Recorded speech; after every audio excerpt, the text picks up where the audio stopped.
Tahapan yang sudah dijelaskan tadi adalah tahapan untuk pekerjaan trek. Sekarang kita akan membahas untuk tahapan pekerjaan terowongan hijau baru.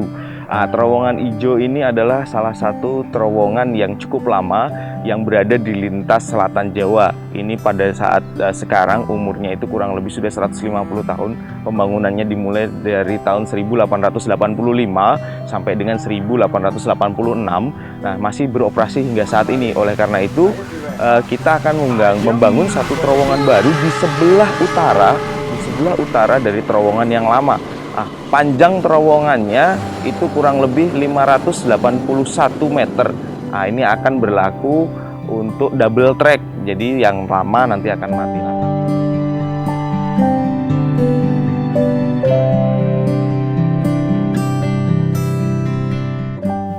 Metode dari pelaksanaan pembuatan terowongan ini dengan metode NATM atau New Austrian Tunneling Method. Metode ini memanfaatkan massa formasi batuan yang ada di Ijo. Jadi kebetulan memang di Ijo ini mempunyai massa batuan yang cukup keras sehingga pelaksanaannya harus memakai breaker dan kondisi batuannya itu sendiri cukup masif ya, cukup kuat ya, sehingga ketika dipecah di breaker itu tidak mudah runtuh. Sebelumnya kita melakukan berbagai macam penelaahan atau macam penyelidikan untuk mengetahui kondisi dari terowongan itu sendiri. Jadi kalau di terowongan hijau ini kita melakukan beberapa metode untuk mengetahuinya dengan tes borlog dulu, pengamatan geologi mapping, kemudian juga untuk dengan tes seismic reflection. Nah, tantangannya ternyata itu berbeda sekali dengan desain awal. Di sini kita menemukan sesar yang tadinya tidak diketemukan di desain awal, sehingga ada beberapa kegiatan perkuatan yang kemudian kita harus mereview desain.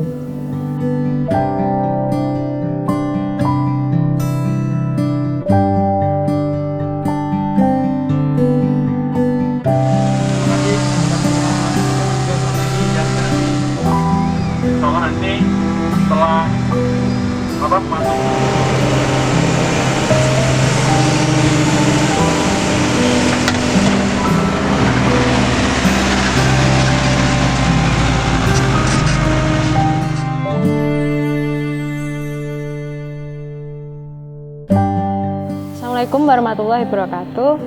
Perkenalkan, nama saya Rizky Fitriana. Di sini saya menjabat sebagai koordinator K1707 atau tepatnya di terowongan hijau. Jadi untuk proses pembangunan pekerjaan terowongan ini melibatkan berbagai pihak, yaitu saya sendiri yang mewakili dari owner dari Kementerian Perhubungan. Selanjutnya ada dari konsultan pengawas, dan yang utama adalah kontraktor pelaksana pekerjaan terowongan hijau sendiri. Selanjutnya saya akan menjelaskan untuk proses pekerjaan terowongan hijau. Proses yang pertama dikerjakan yaitu untuk pekerjaan terowongan atau penggalian, yaitu yang pertama kita melakukan mapping geologi untuk menentukan adanya patahan atau tidak di dalam batuan yang akan digali. Yang kedua, setelah kita melakukan mapping geologi, kita ada tim survei yang melakukan marking di mana posisi yang akan digali atau batas-batas yang akan dilakukan penggalian. Setelah itu semua sudah, kita melakukan pekerjaan pemasangan forepolling dilakukan sebelum melakukan penggalian. Setelah forepolling itu sudah dilaksanakan dan terpasang, kita baru melakukan pekerjaan penggalian terowongan. Setelah dilakukan penggalian, kita melakukan pemasangan stirip atau penyanggaan awal setelah penggalian per 1 meter. Dilakukan per 1 meter, dan setelah dilakukan per 1 meter kita memasang wear mask sebelum pekerjaan shotcrete. Terakhir pekerjaan shotcrete, dan metodenya diulang-ulang sampai dengan pekerjaan penggalian dan terowongan tersebut tembus.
Pada hari ini kami ingin mengajak sedikit, atau istilahnya mungkin mengajak sedikit membagi kebahagiaan kepada Bapak Ibu sekalian, termasuk juga pada adik-adik yang hadir pada hari ini, untuk sedikit merasakan satu kesenangan bagi kami, karena ini bukan suatu hal yang gampang.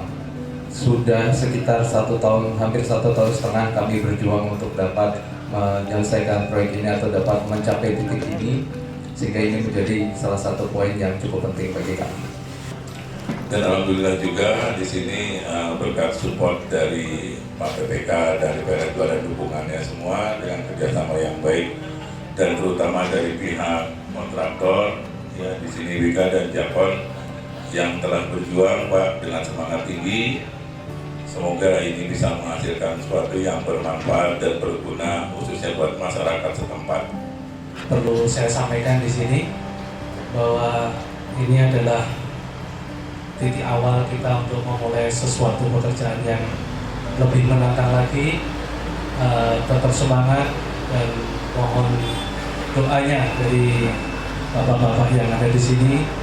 Semoga kedepannya apa yang kita persembahkan di sini bisa menjadikan amal dan berkah buat kita semua di sini.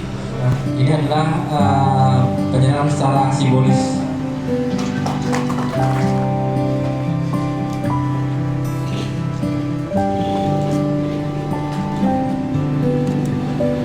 Rabbana atina min ladunka rahmah wa hab lana min amrina rashada. Rabbana atina sabran wa tawaffana muslimin. Rabbana atina fid dunya hasanah wa fil akhirati hasanah wa qina adzabannar. Wa sallallahu ala sayyidina Muhammadin nabiyil ummi wa ala alihi wa sahbihi ajmain. Subhana rabbika rabbil izzati amma yasifun wa salamun alhamdulillahi rabbil alamin.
keras kita semua. Terima kasih atas semangat, baik pikiran maupun tindakan maupun sikap maupun cara kita memperlakukan orang lain hingga akhirnya kita bisa mencapai titik poin ini.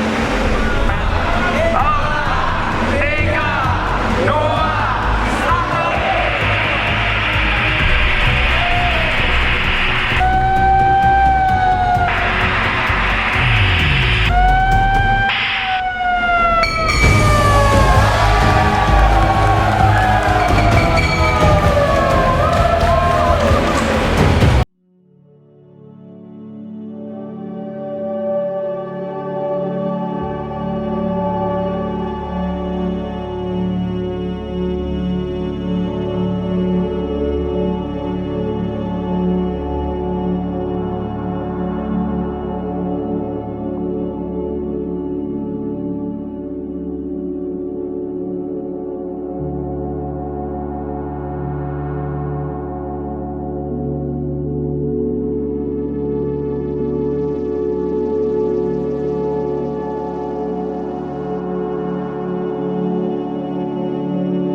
Kemudian setelah tembus, kita melakukan pekerjaan di bawah, yaitu pekerjaan invert, ada pembesian dan pengecoran. Setelah dilakukan pekerjaan invert, kita melanjutkan pekerjaan roadbed. Nah, setelah kita selesai mengerjakan roadbed, kita ada pekerjaan pemasangan waterproofing sheet untuk melanjutkan pengecoran dinding terowongan atau yang kita sebut adalah lining. Setelah kita selesai pekerjaan lining, kita melakukan yang istimewa di terowongan ini adalah pekerjaan slab track. Yang kita bisa lihat di belakang kita sudah di sisi hilir kita sudah selesai untuk pekerjaan slab tracknya itu sendiri, dan sekarang posisinya kita sedang mengerjakan slab track di sisi hulu.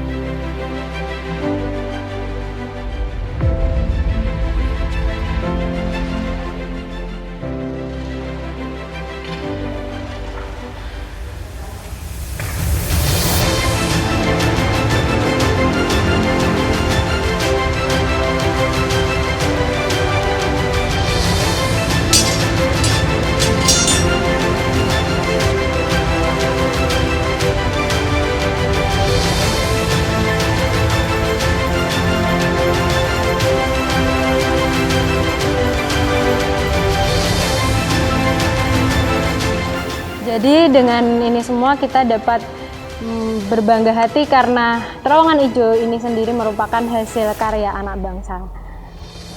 Salah satu kesulitan untuk pekerjaan ini adalah metode yang mungkin baru awal kita kenal. Kita harus belajar mulai atau yang pertama kali kita kerjakan di terowongan atau di dalam terowongan, yaitu menggunakan slab track.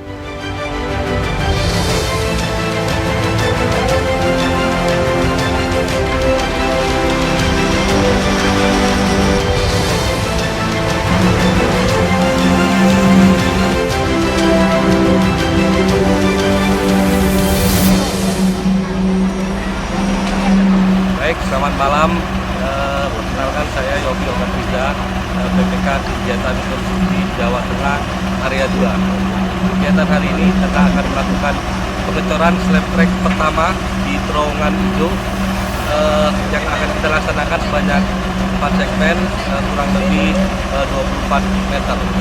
Kegiatan slab track ini merupakan slab track pertama untuk kereta berat yang akan dilalui kereta dengan muatan RM21. Kegiatan ini merupakan tahapan terakhir dari kegiatan pembangunan terowongan ini, di mana jika slab track sudah terpasang di jalur hulu dan hilir, maka kita akan melaksanakan proses selanjutnya, yaitu penyambungan switchover untuk menghubungkan dari tambak hijau ke Gombong. Kemudian dengan tahapan-tahapan selanjutnya kita harapan bisa sekitar April bisa mengoperasikan jalur ganda antara tambak hijau sampai ke Gombong.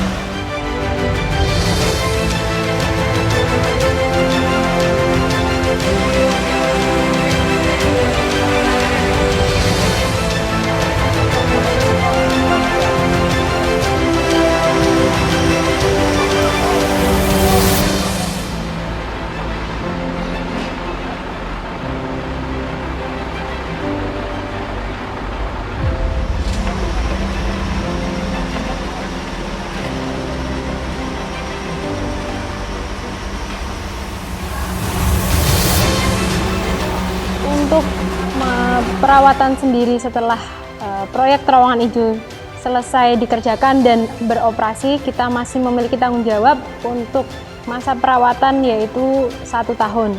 Setelah itu, setelah masa perawatan, kita akan serahkan ke PT KHI sebagai operator untuk merawat dan menjaga terowongan hijau sendiri.